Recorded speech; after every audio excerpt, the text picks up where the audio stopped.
are going for a whole hour. Straight dog talk and the song. Jump on in and speculate. Show up on time, don't be weak and late.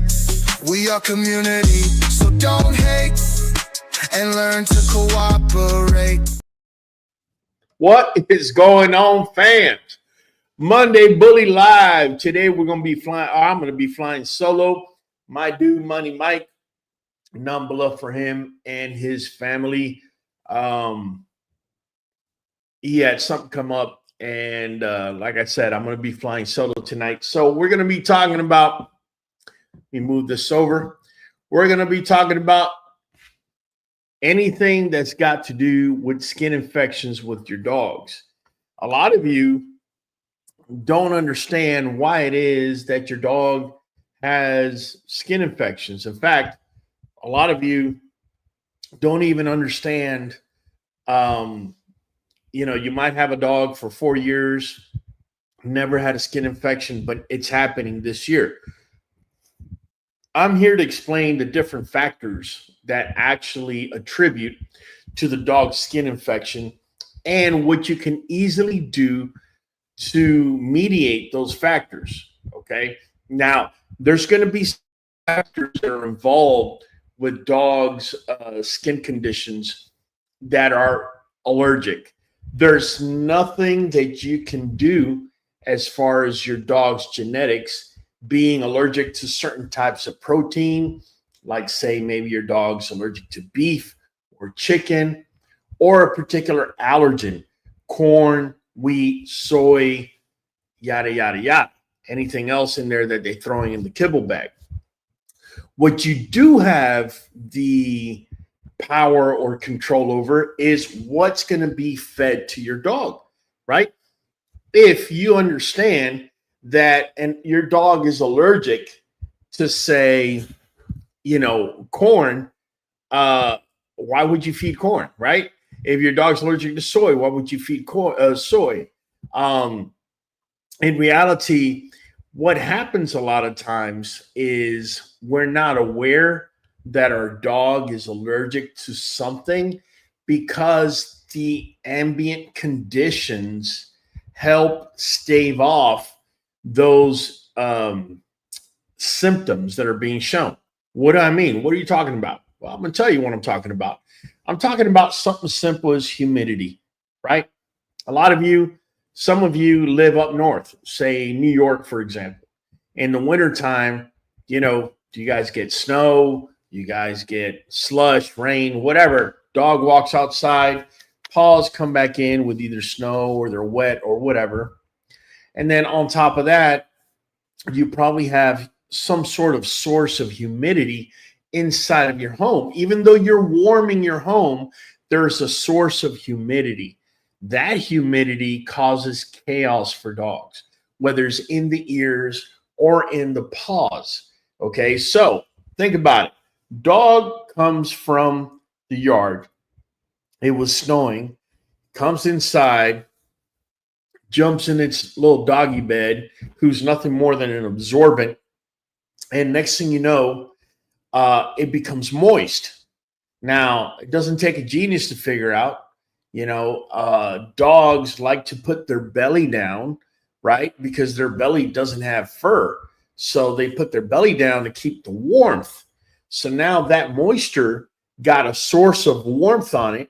And as you do this, several days in a row, probably a week or two, now what you've done is you've created the perfect atmosphere for there to be a yeast outgrowth, right? Fungus growth, right? A lot of times when you get them little red, I don't want to say scabs, but red little elevated skin, more times than not, unless it's allergic, it's going to be yeast. It's going to be yeast, guys. And when it's yeast, you better know how to handle it quick. Otherwise, you could have a full-blown yeast overgrowth.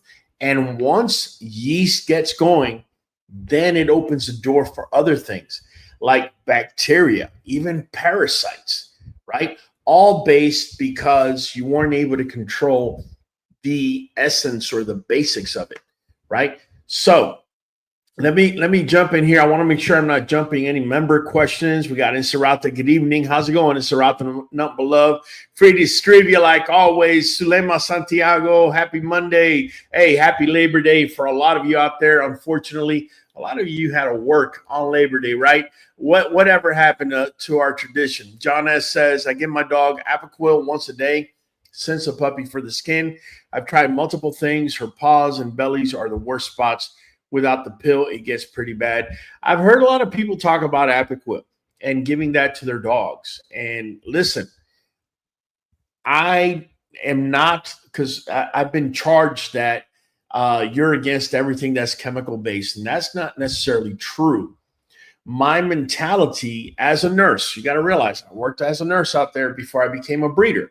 My mentality is from least invasive and then work your way up, right? You just don't come out and give a dog a chlorhexidine bath from day one, right? You first try apple cider vinegar and water baths and rinses and maybe graduate to some iodine baths and then, bring it up. And, if nothing else works, then yes, by all means, hit them with the chlorhexidine, but you don't go fighting a war dropping a nuke in day one, right? You drop the nuke later on down. So same approach. So Prater King, good evening. What's going on, man? Good topic, Gerald Antoine. Okay, good. My dog suffers bad. He eats the hair off because he has bad yeast. We're going to talk about this. I already made a video about this. We're going to capitalize on that. Plus, I want to answer individual questions because answering your questions may be answering a lot of other questions that others may want to ask. QBN Shade Tree saying, good evening, nothing but love. I've been using Desinex and baking soda on the coat and paws, and it's been helping.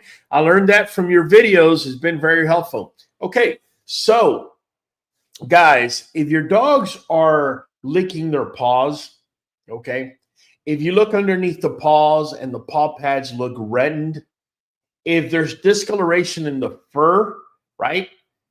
And if you get that Frito or nachos smelling toes, feet, whatever, more likely than not, you're probably dealing with a yeast infection. And again, if you don't get on top of it fast, it could really become a problem. When I mean get on top of it fast, I'm talking about, and I've spoken about, I had it up here. Okay, I took it back. Desinex.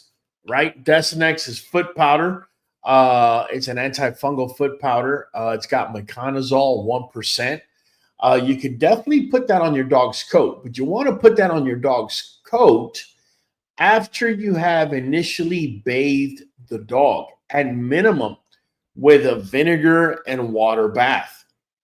You want to let them air dry. Now, I've had a bunch of groomers go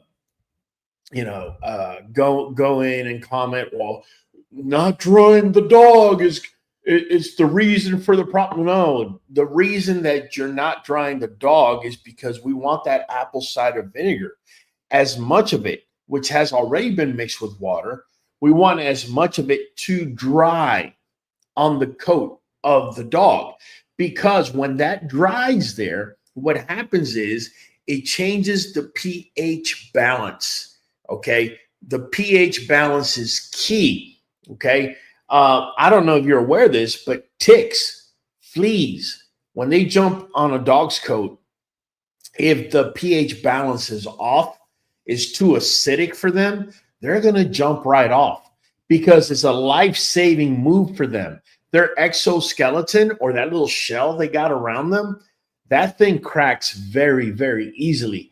And so being in an overly acidic atmosphere or environment is not going to help them, right? So that's one way of getting rid of fleas and ticks. Now, you got to realize too, when you change that pH, it also makes it difficult for fungi to thrive. When I mean fungi, I'm including yeast, okay, Malassezia, the other one, I just forgot the name of it right off the top of my head. It'll come to me here in a second. Either way, that changing of balance creates an atmosphere where it's not able to thrive as much, giving your dog an opportunity, right, to heal. But if you give the dog a half vinegar, half water bath, you turn right back around and you dry them off with a towel. Not only did we dissolve, which you must dissolve the vinegar, you're not going to just put straight vinegar on a dog, right? You must dissolve it, but now you also took most of it off with the towel. You don't want to do that. You want to let it air dry so we can get as much of that acid on the base of the hair of the dog. That's what we want. That's what you're trying to do. Once the dog is fully dry, then you could put that talc, the Desenex talc I'm talking about, the one with 1% meconazole. Meconazole is an antifungal, right? So you put that on there and you rub it in there with your fingers, whatnot. You do that once a week. You're good. Okay. If you don't want to do that, is there another option to that? Absolutely there is. But the bath has to be totally different. Why does it have to be different? You just said apple cider vinegar.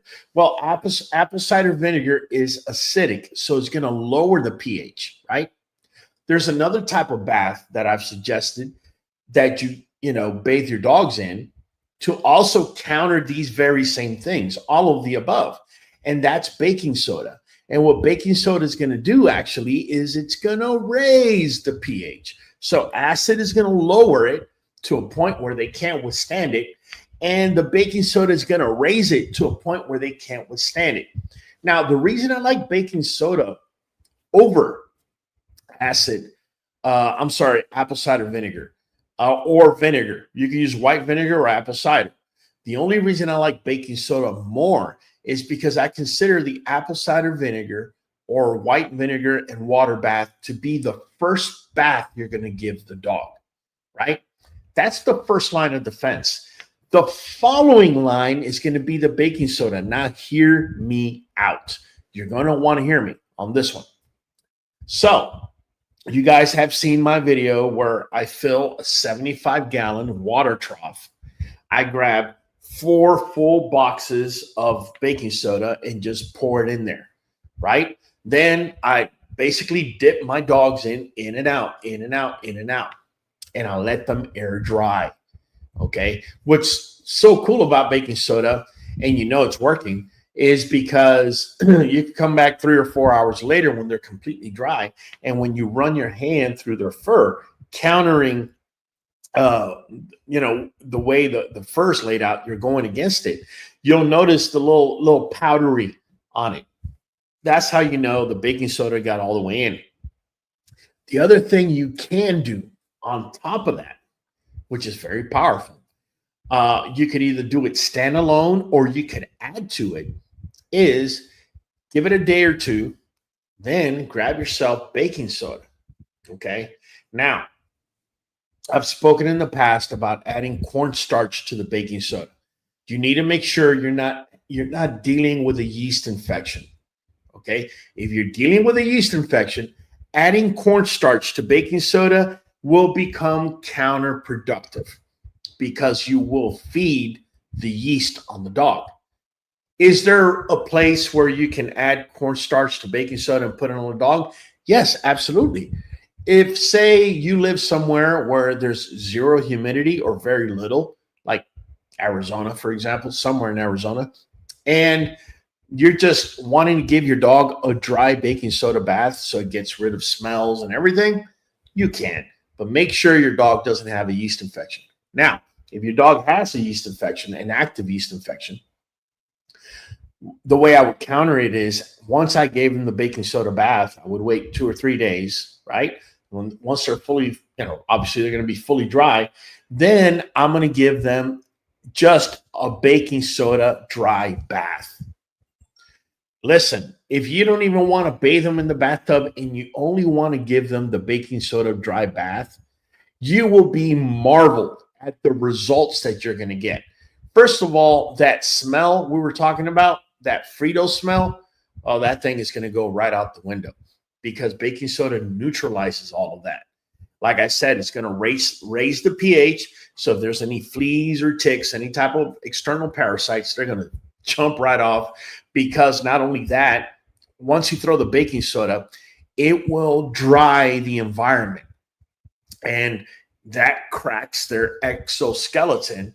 And so they got to make a live or die decision, right? And so that's how that goes. The baking soda bath, what it also does is it also can counter, because of the environment it causes, because it's taking away the moisture, it will make bacteria not reproduce at the rate it was before. You got to keep in mind, yeast will crack the skin open. Once the skin is open, you have all sorts of bacteria on the top of that skin that are called secondary infections once they get there. And so you'll have a full-blown yeast and bacterial infection. What a lot of you don't realize is once you have a yeast and bacterial infection, sometimes you could try to target one, but the other one thrives. You may target the bacteria because you think it's bacterial, but the yeast thrives. Or you target the yeast and the bacteria thrives, right? So this is why it's important to at least have a maintenance to go to. What is the maintenance I'm talking about? I already said it. Vinegar and water bath. I don't care which vinegar. It could be apple cider or white vinegar. It doesn't matter. As long as it's not super strong. Like, don't go get the cleaning solution type of vinegar, right? Just regular vinegar. You're going to go 50% water, 50% vinegar. You're going to first rinse your dog all the way through, let them get nice and wet. Then you're going to pour this stuff on them, and you're going to do the whole finger thing all over everywhere, right? Especially wherever they got anything popping off. And you're going to let them air dry. That's the first step, okay? If you notice that something keeps popping up, or you may be of the opinion like I am, and my opinion is this: I don't want to give my dog a vinegar bath, say every 2 weeks or every month, right? Because I feel that whatever's there sooner or later is going to build resistance to what I'm already throwing at it. So I like to switch it up. So the way I switch it up is we're going to go vinegar bath, right? Lower the pH, go acidic, wipe you out. Then we're going to turn around and go baking soda, either baking soda wet bath or baking soda dry bath. That's how powerful baking soda is. I see a bunch of comments. Let me tend to them. I don't want you guys to feel like I'm just here ignoring you. Shay says, recent recipes, have you shared skin and Q goo and feeding cabbage? My dogs haven't had any more skin issues. Definitely. We're going to get into the nutritional part here in just a second. I always use virgin coconut oil every day in food bowl topically. Okay, good deal. Adam Fields says, if a dog has a hot spot, say on their tail, what do you put on that will eliminate the hot spot but is safe for them to lick? Okay, so excellent question, Adam Fields. If you guys notice, at least I've noticed, a lot of times when you see a hot spot on the tail, at least for me, guys, you may experience something different. This is what I see. Whenever I see a hot spot on the tail, I immediately start thinking fleas. Whether they're there or not, whether I can see them or not, I start thinking fleas, okay? Along with a possible either yeast infection, bacterial infection, yada, yada, yada, okay? Why? Because fleas usually like the rear of the dog and then also around the neck and ear area, fleas and ticks for whatever reason. Also, keep in mind, when you see one flea, if you happen to see one flea on your dog, you're only seeing 5% of the story. That's scary, okay? You're not going to see the eggs, okay, because the mama flea is going to drop the eggs on the dog's coat. Dog's going to come from the outside in, jump on his bed. They're going to flop off, or walk around your house. They're going to flop off. They're so tiny, you're just not going to pick them up. Even if you wanted to, it's going to be crazy to find them. And then next thing you know, you're going to have fleas. So long story short, the minute I see that in the rear, I start seeing balding in the rear, anywhere on the rear, particularly the tail, I'm thinking fleas. Okay, that's just me. All right. Now, to your question, what do you put on there that they're able to lick off? Well, I've shown you guys. I made a recipe. If you haven't checked out our channel, you're right here on YouTube, QBN Kennel. Or if you're watching us on Facebook or any other platform, just come on over to YouTube, QBN Kennel, and you're going to see I have made different recipes for different things. There's one particular recipe that I made that we called together the Q goo, right? The goo from the Q. And all it is garlic,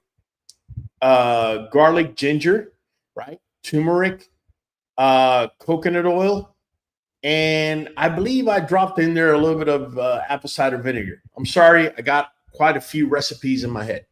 Nonetheless, the beauty of that is that it's, first of all, it's completely natural. Your dog can lick it. It's not going to get sick. If anything, it's going to boost their immune system.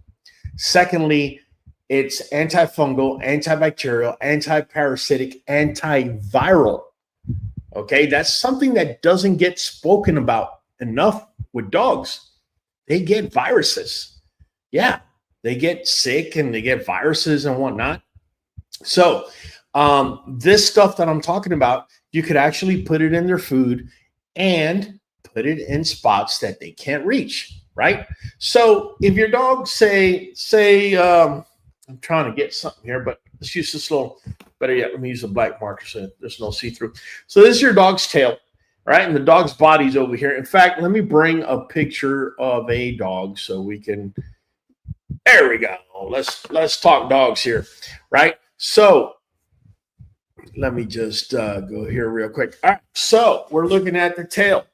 If your dog has a bald spot right here, he or she's not going to be able to lick there. So that would be a perfect place to put the goo from the Q right there.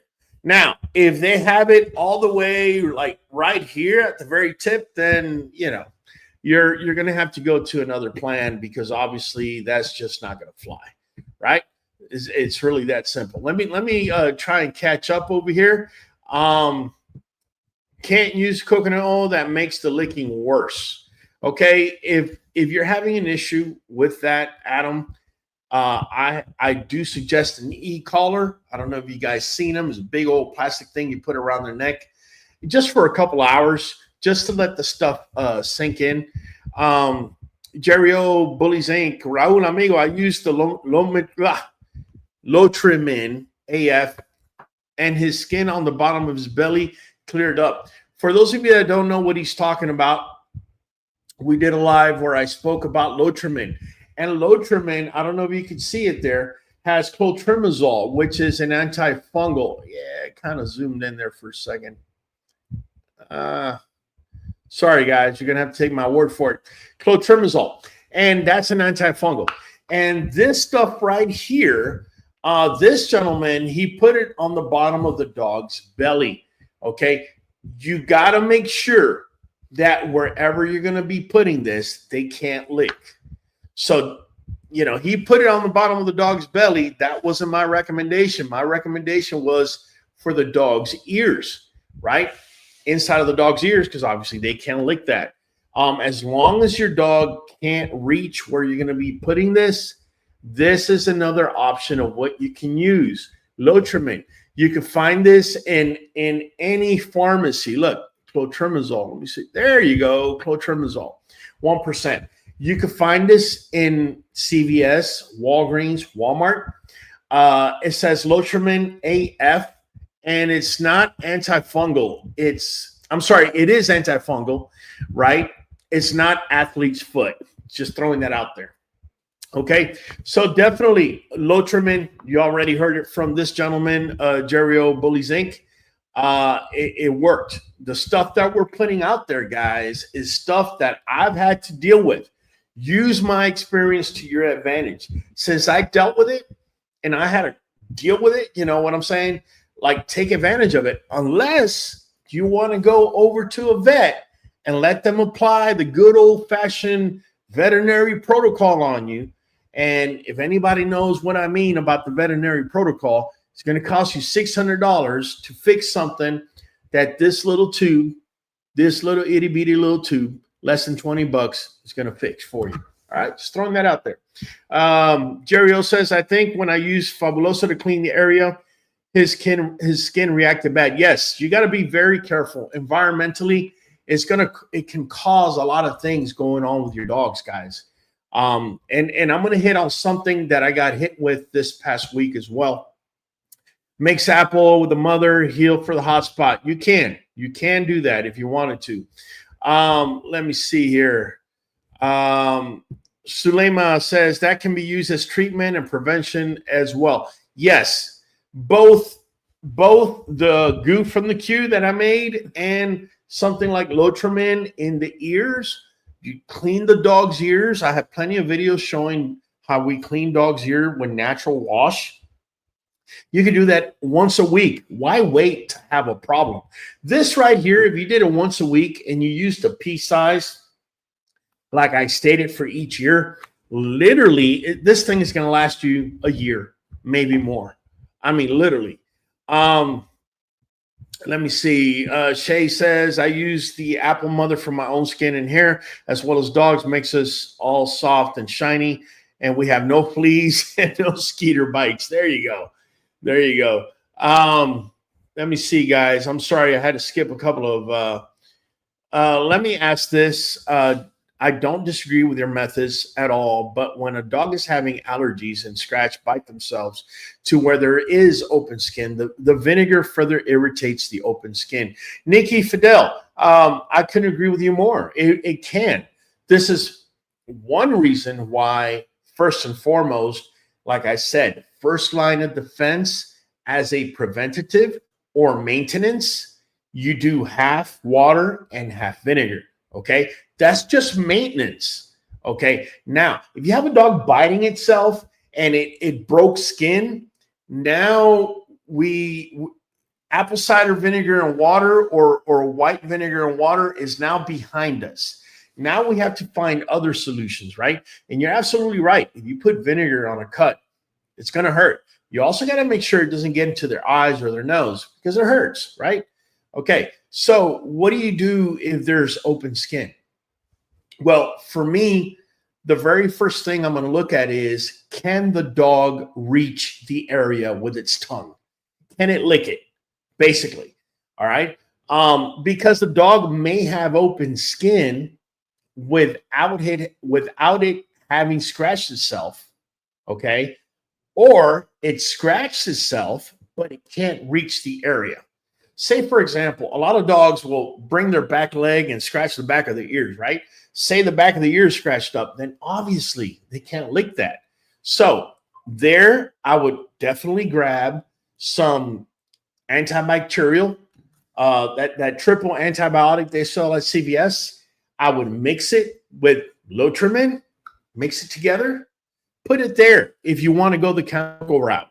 If you want to go the natural route, hey, I gave you guys the recipe.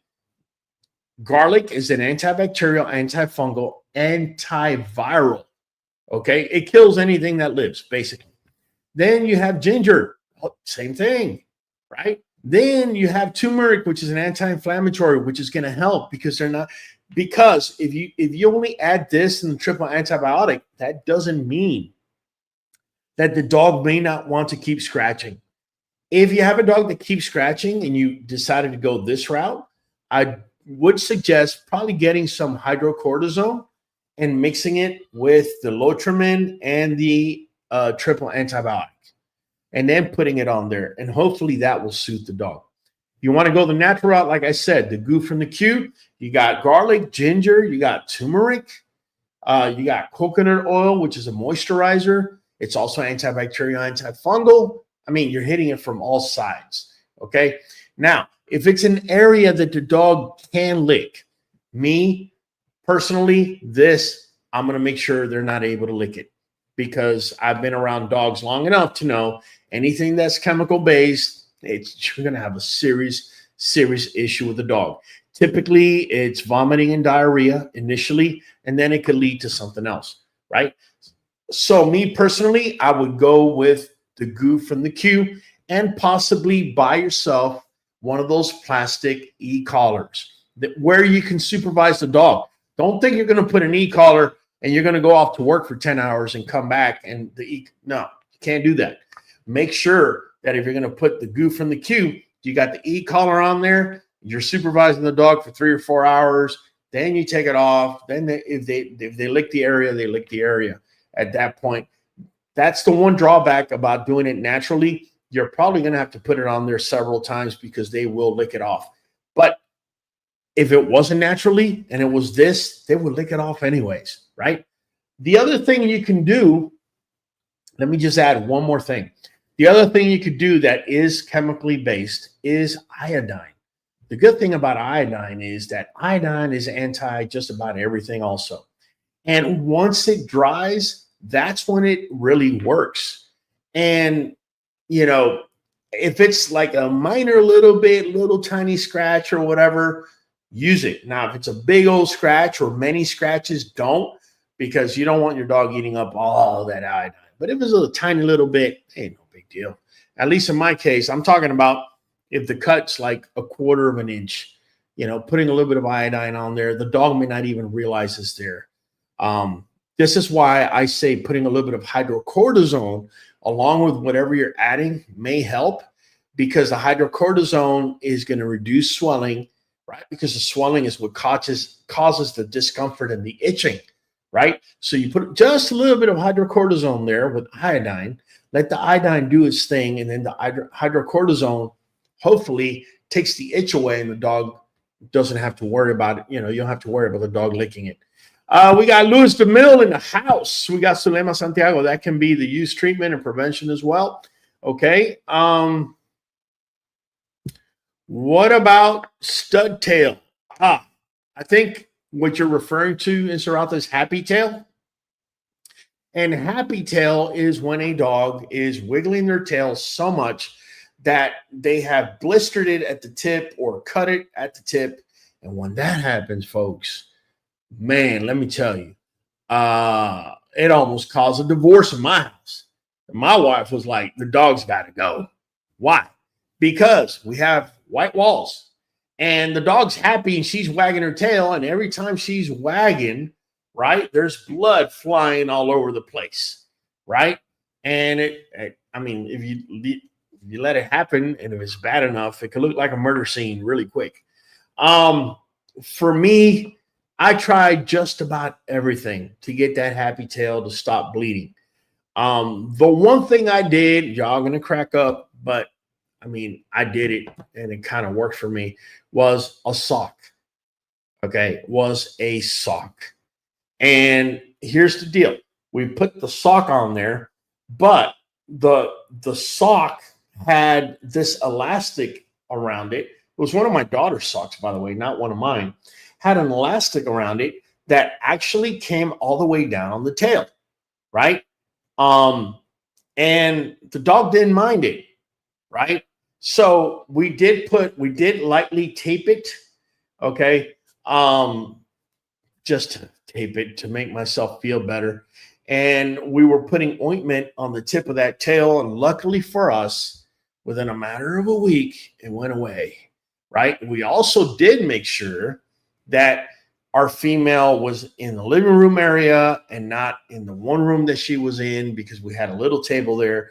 That's what cracked the tip of the tail, and we don't want her to keep re-injuring herself. So that you might have to do that. The other thing that we did do, and that was my wife's orders, we put the female outside of the house while we were here. Majority of the time she was outside. And when she was outside, there was no sock. And that's what worked for us. All right. Let me see. Can you do the thing where people can join your live? Yeah, absolutely, man. Let me go ahead and drop a link. I'll go ahead and do that. Invite guests, copy. Boom, we're going to drop it. There you go, man. And by the way, guys, let me just tell you, my brother Kyle, he's all the way in the back. And let me just shout him out first. That's it. Give him some love. Give him some love, right? And just so he knows, yeah, we got guns now. We got we got punching and everything up in here. somebody, you say the wrong thing and yeah, let me bring him in. What you got, man? I was waiting on you to tell me. I didn't know if you were wanting to drop the live tonight for people to come on. So that's why I was waiting on you to give me the thumbs up. So You got it, man. Number love. Hey, do me a favor. While you're hearing me talk, start hitting them buttons in the back. Go crazy, bro. All right, man. Let me go to some questions over here. We got let me see. We got Pinnacle. Pinnacle says, related to an overproduction of sebum oil by the glands in the tail area, hormonal imbalance, especially in the intact males, genetics, poor grooming, allergies, and infections. Yes. Okay, I'm not sure. Okay, maybe you were part of a conversation. I'm not sure what you were trying to say there. My apologies. Let's see here. Ella, hi, everybody. How's it going, Miss Ella? I'm sorry I'm not active, but I'm dealing with personal issues. No worries, sweetheart. We all are. Do your thing. Number love. We're going to remain here. Adam Fields, mom has a good recipe for all natural flea and tick spray. Oh, there you go. It wouldn't surprise me that she did. Queen's New Blood says, haven't had fleas or ticks since putting apple cider vinegar in the water. That's another place you want to put apple cider vinegar, guys. Yeast isn't much of a problem, but it's good to have this information just in case. Yes, but, Queen's New Blood and everybody listening, let me just say this. If you put apple cider vinegar in the water, it can ferment. So you got to make sure you're throwing that thing out every single day and exchanging it out. I'm not saying because of you, Queen's New Blood, but some of us have 5-gallon buckets. We got full-blown kennels. We got many dogs. If you're going to want to add vinegar to the water to prevent yeast, you want to make sure it's white vinegar. Otherwise, the apple cider can ferment, okay? Just want to throw that out there. There you go. There you go, Kyle. Look at you, man. Ella says, I saw you explaining Lotrimin. I bought Athlete's Foot antifungal cream from my Dollar Tree. It has 1% clotrimazole cream. He will not let me touch his right ear. How can I clean it?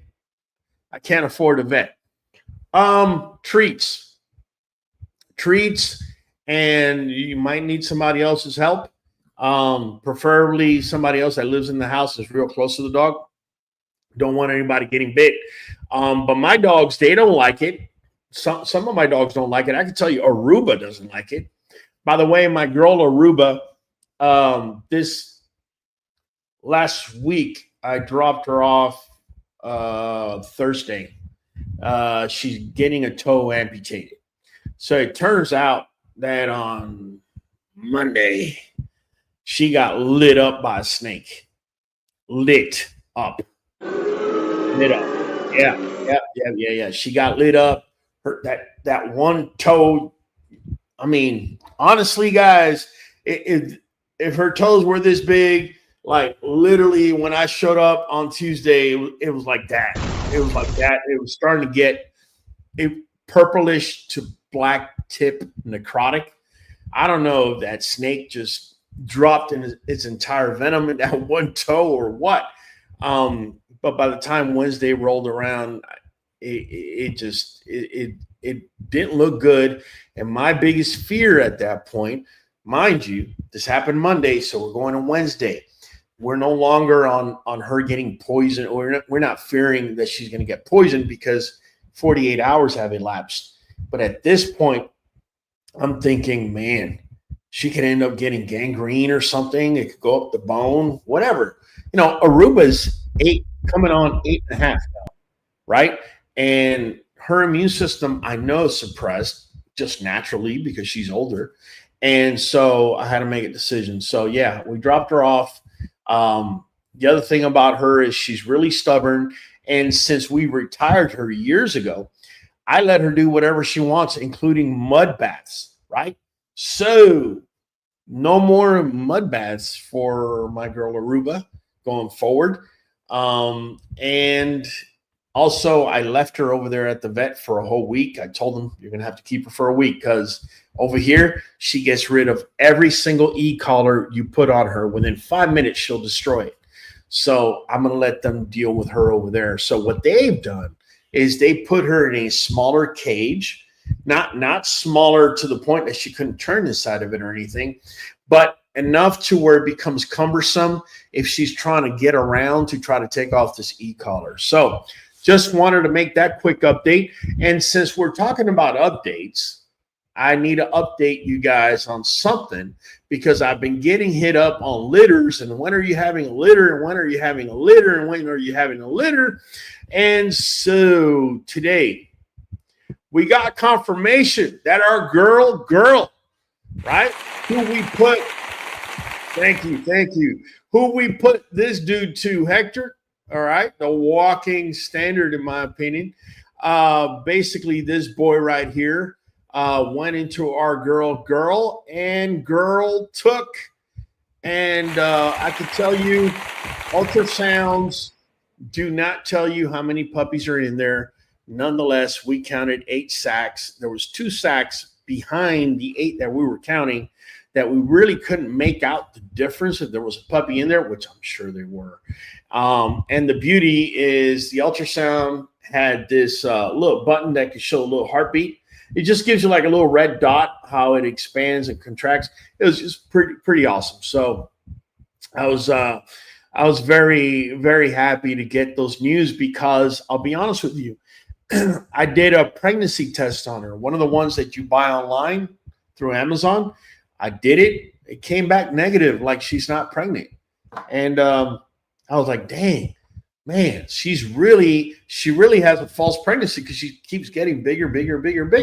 Her breasts, the way that they're set up and everything, I'm like, this can't be. I've been through false pregnancies before. Long story short, we did the ultrasound today. She's confirmed. So just throwing that out there. As far as dog licking, here's a real simple solution that a lot of people overlook. I've spoken on this on a video I made, which if you guys haven't done so, if you're dealing with yeast problems, we have a playlist on this channel in QBN Kennel in YouTube that's called Get Rid of Yeast. Make sure to click on that and check the whole thing out, okay? Because it starts out, right? It gives you a video where it shows you certain ingredients in kibble. Now, you may be feeding a type of kibble that doesn't include these ingredients. But if you're going around in circles and your vet's charging you left and right, and the dog keeps getting worse or keeps getting the same old yeast infection and whatnot, you might want to check that video out, because it breaks down ingredients that will actually contribute to yeast.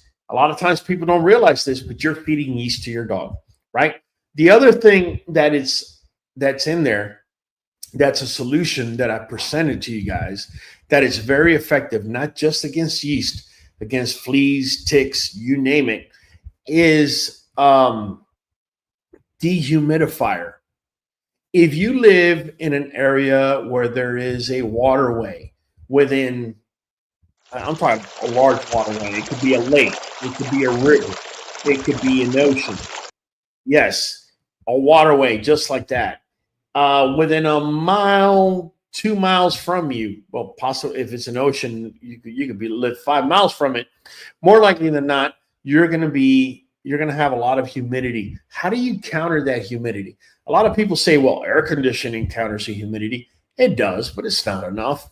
We all know when the summertime comes around, that's when yeast infections and everything goes up.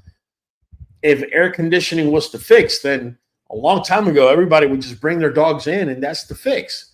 No, that's not the only thing that you can do. The other thing that you got to do is place dehumidifiers in your home. Do they have to be huge? Well, if you're going to put one in your living room, more likely than not, it's going to have to be pretty big. But if you're going to put one in rooms in your home, they could be these little small ones that'll run you about $30 in Walmart, and they'll dehumidify the room, and they'll keep the room so dry that fleas, ticks, and fungi cannot thrive whatsoever, right? I'm just throwing that out there. Now, just keep in mind, if you do keep a dog near a bathroom or inside of a bathroom, you may need a bigger dehumidifier, okay? Why? Because that's the one room that gets the most moisture in the entire house, right? So keep that in mind. Let me see here if we can go to some questions, because I see you guys I'm kind of felt quite behind here, so let me see if I can catch up a little bit. Okay. Shay Tree saying, congrats, Drippy, give me some love. Adam Fields, all right, man. All right, man. Nothing but love, man. Appreciate it. Let's see. We got Caveman. You got to see my neighbor's mail. I'm going to try harder to get him on. All right. Ella says, okay, so I guess somebody's giving you recommendations. Shade Tree QBN playlist is phenomenal. Thank you so much making these videos. You got it. Number love. That's what we do here. Let me see. My Maltese recently started having problems with licking and biting at her feet. They smell like Frito. More likely than not, you got yourself a yeast infection.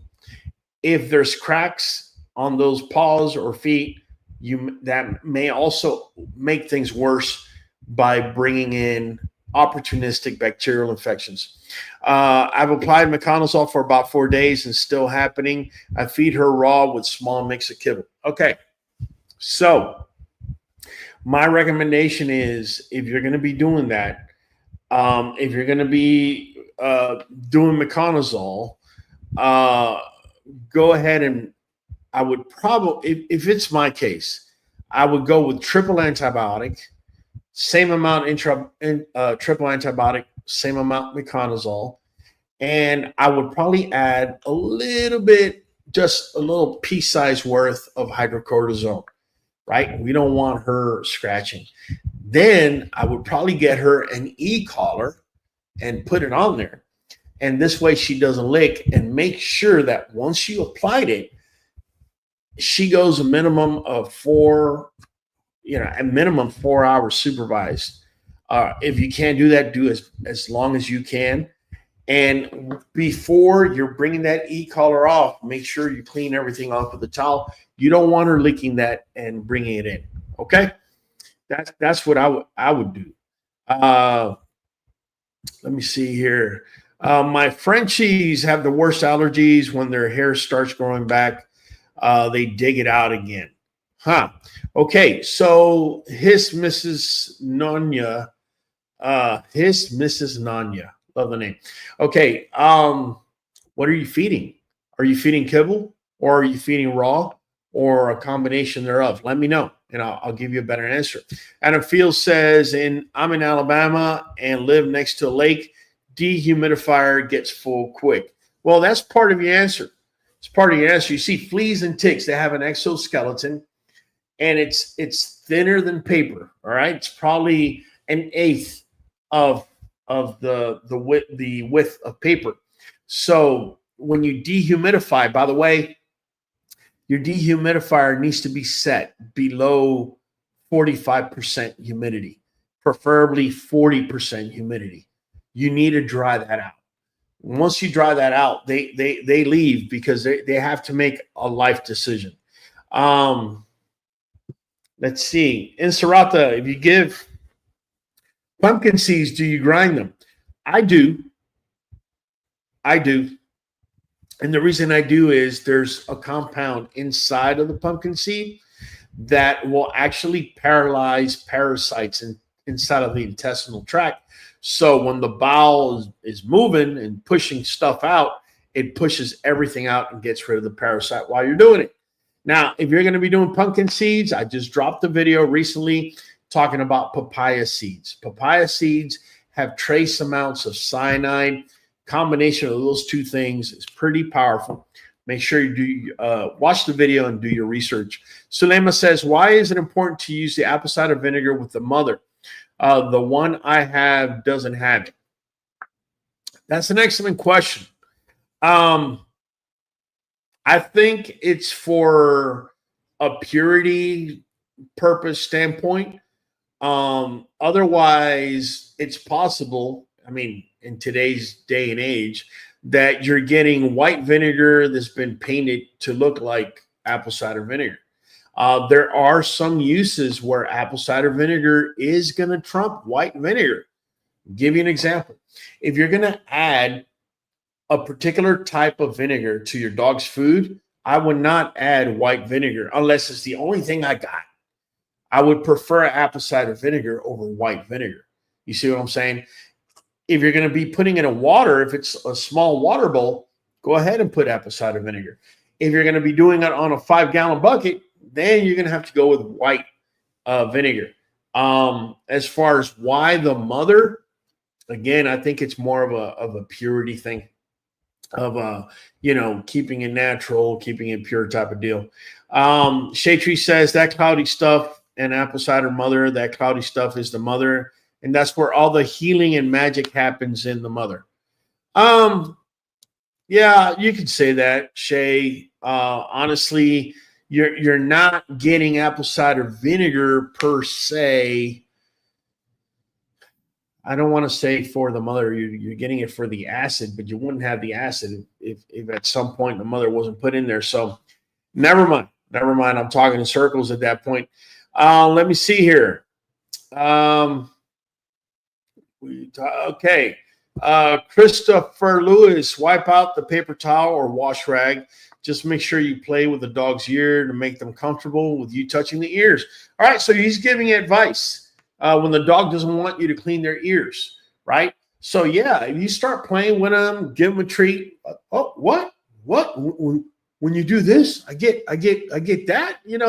They become a little bit more less apprehensive, if you will. John S. is saying, Ella, I mixed 2 teaspoons of Desenex with half a cup of baking soda. Look at that.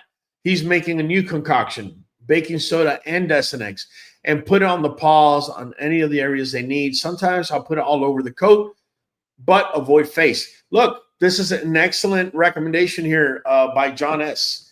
The other thing I do, and I've said it in one of my videos, is we have 2 rugs.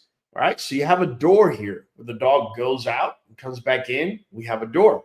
So here, better yet, I'll draw it. That way I can get my drawing skills in.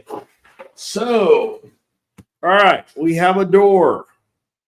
All right, there's a door. But more importantly, we have a rug on both sides of the door. Right? So, there you have it. Yeah, sorry, I know you're laughing at my drawings, but that's a door. And here, we put the dog. Yeah.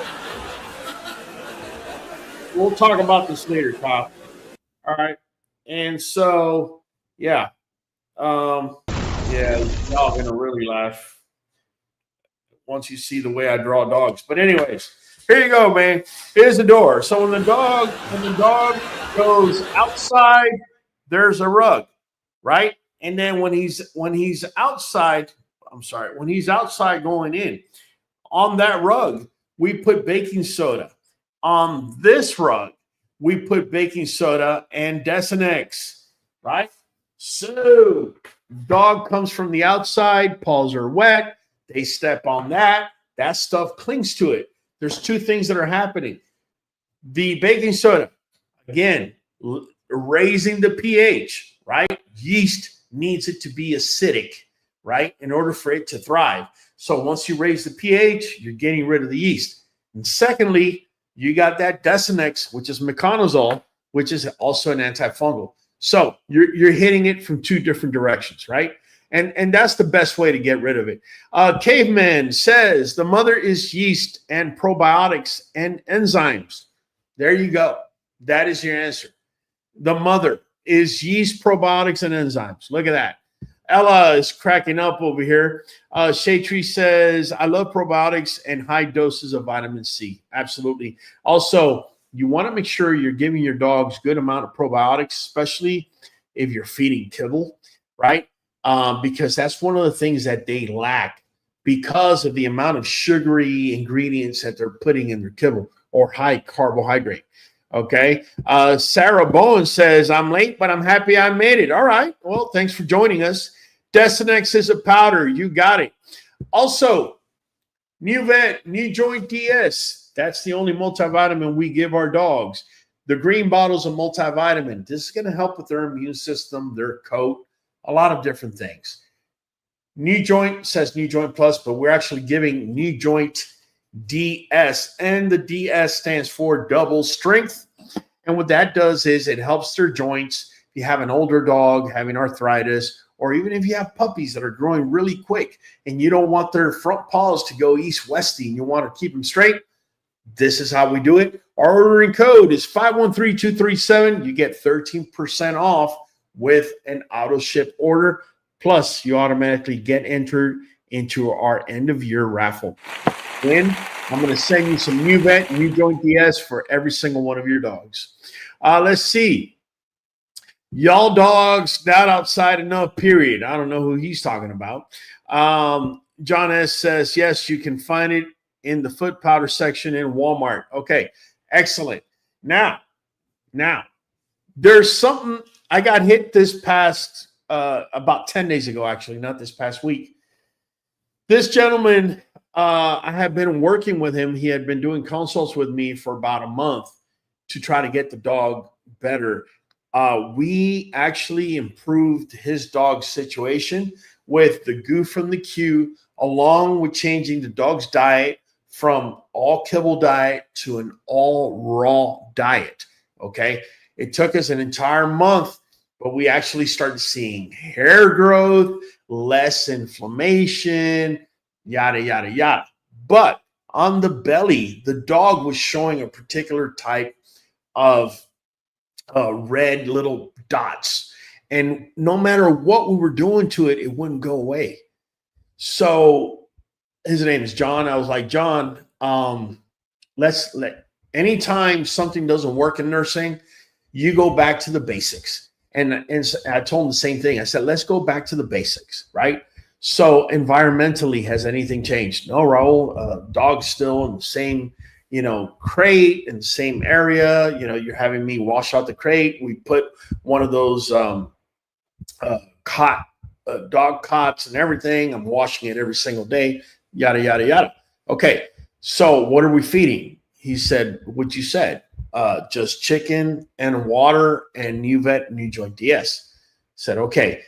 The dog was having the red dots even before when he was on kibble, and he was on Nuvet NuJoint DS. So at that point, I told him, let's get rid of the Nuvet NuJoint DS for a week. Why is it? Well, Nuvet NuJoint DS is great, but it doesn't matter what product it is, a dog can be allergic. Long story short, it wasn't that, because the dots were still there. It kept coming. In fact, at one point, they got a little bit worse. So then I told them, I said, let's change chicken. Where are you getting the chicken from? I'm getting it just from Walmart. Same 10-pound bag you're getting. Get it from someplace else, and let's make it as organic as possible. We did. Still, red polka dots and on the belly wouldn't go away. I said, okay. So I'm going through the process of elimination. We got rid of the Nuvet NuJoint DS. We changed the chicken. Told them, okay, remove the skin on the chicken. Let's go with just the raw chicken. Still there. I said, okay, now test the water. Well, what do you mean? Yep, buy yourself one of them Amazon little water tester kits or whatever. Test the water. He did. Guess what? There was metals in the water. Why is that? Because he lives in the woods and he's got water. He doesn't have city water. He's got water from a well. So what I'm trying to say is, if you use the process of elimination, a lot of times you're going to get to the bottom of it. So long story short, I told him, buy her bottled water. He said, yes. He was saying, yeah, we already been into this for about a good month. So he bought bottled water. Literally within 48 hours, it was gone. I'm not saying they were partially gone. I'm not saying they were beginning to diminish. I'm talking about you couldn't tell that there were red dots there before, right? So sometimes the water guys, especially some of y'all that live in these high-rise buildings and big cities that, you're on a building that's, 60, 70 years old. God knows what those pipes are pushing through. I'm just saying, if you're having all these issues, you might want to put your dog on, just change the water out. If you've tried everything else, do not eliminate the possibility of the water causing these issues as well. All right. And not just the dog drinking it, but also being bathed in it. All right. Ella says, do we have to give them chicken? Just curious. No, Ella. Listen, I get this question a lot. Raul, you love giving chicken, but what about my dog's allergic to chicken? So I'm not trying to be a smartass. I really am not. But honestly, guys, if your dog is allergic to a particular protein, go to another one. Go to a protein source that your dog isn't allergic to. That's the best I can tell you. So if your dog's allergic to chicken, go to beef. Allergic to beef, go to goat. Allergic to goat, go to crocodile. Allergic to crocodile, go to turkey. Oh, it worked. Okay, then that's what you're going to feed them. I mean, I'm not being a smartass. I'm just keeping it real with you. Nothing is set in stone. There, we're having a conversation here, but I have no clue as to what your dog may or may not be allergic to. I need you to have a little bit of common sense and be able to, okay, he said chicken. Okay, I get it, but she's allergic to chicken. Let's try something else. Once we get the right protein on board, then we put that in with everything else he's talking about. You see what I'm saying? Come on, guys. We can do this. Never thought about the water. Yes, Miss Ella. A lot of people miss on that.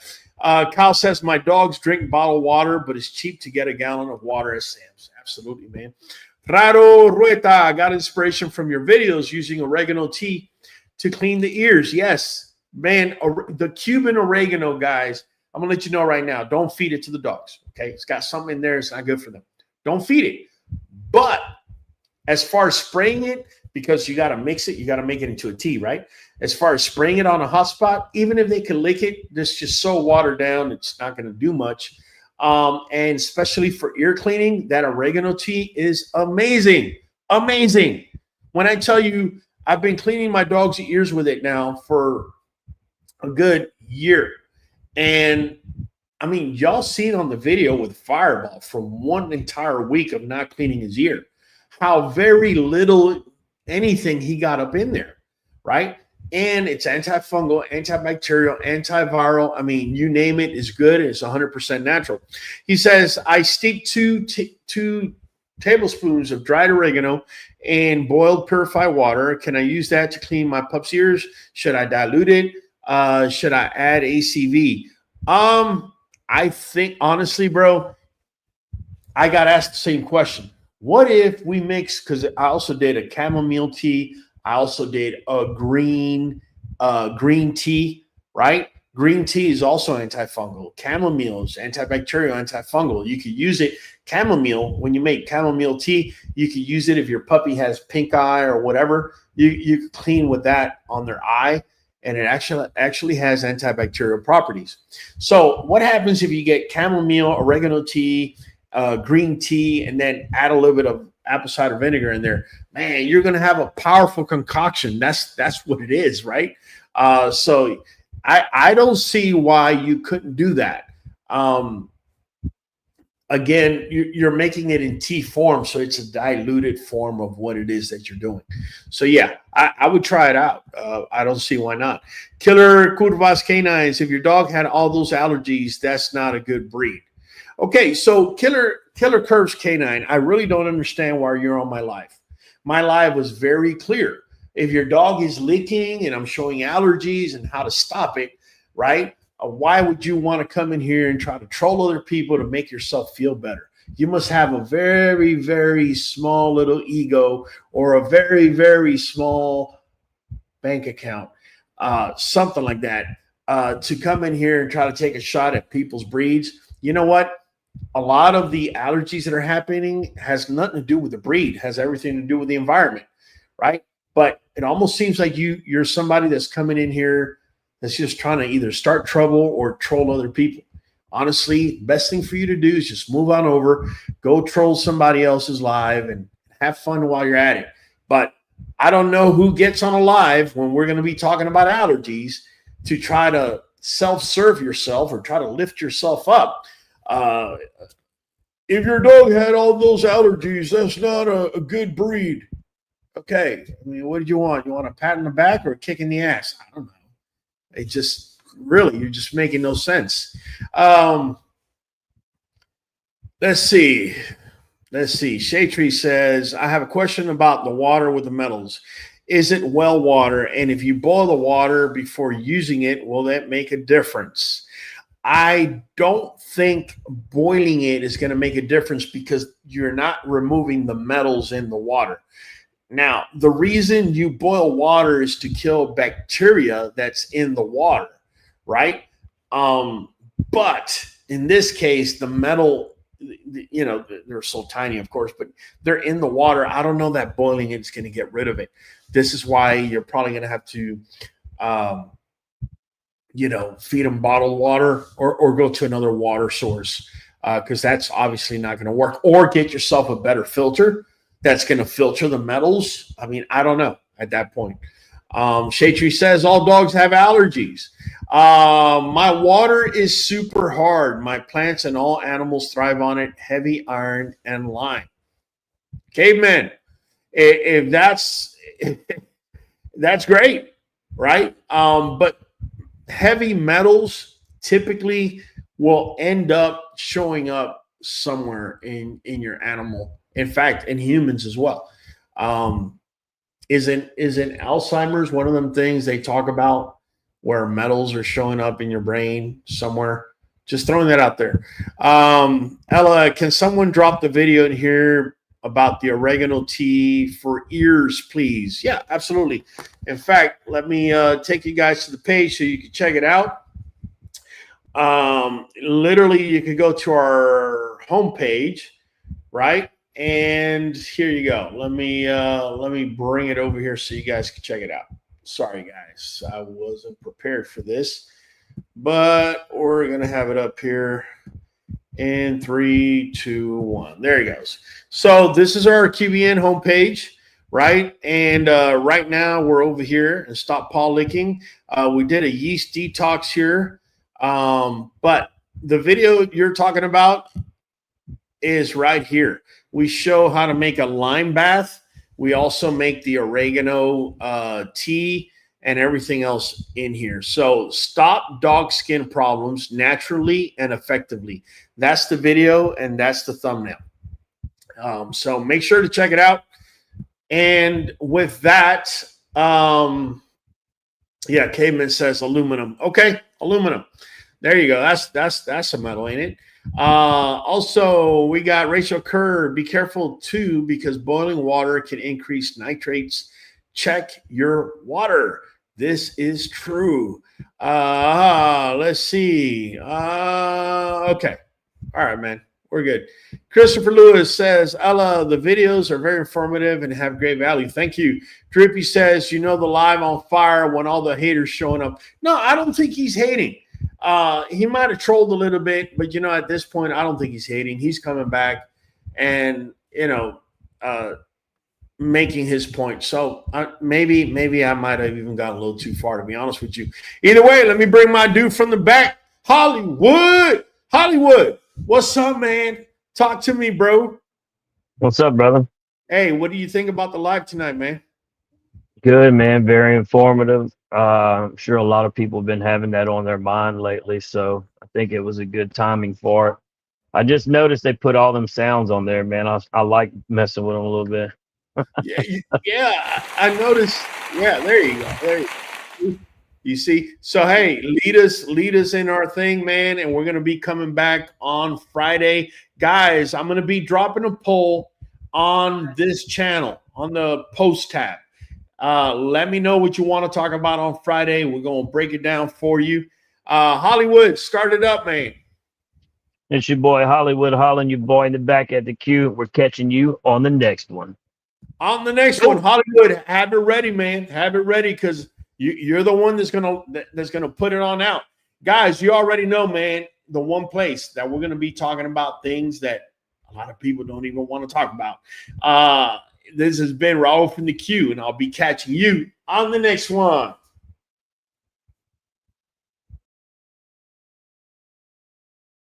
We are going for a whole hour, straight dog talk, and the song.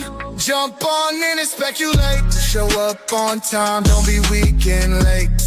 We are community.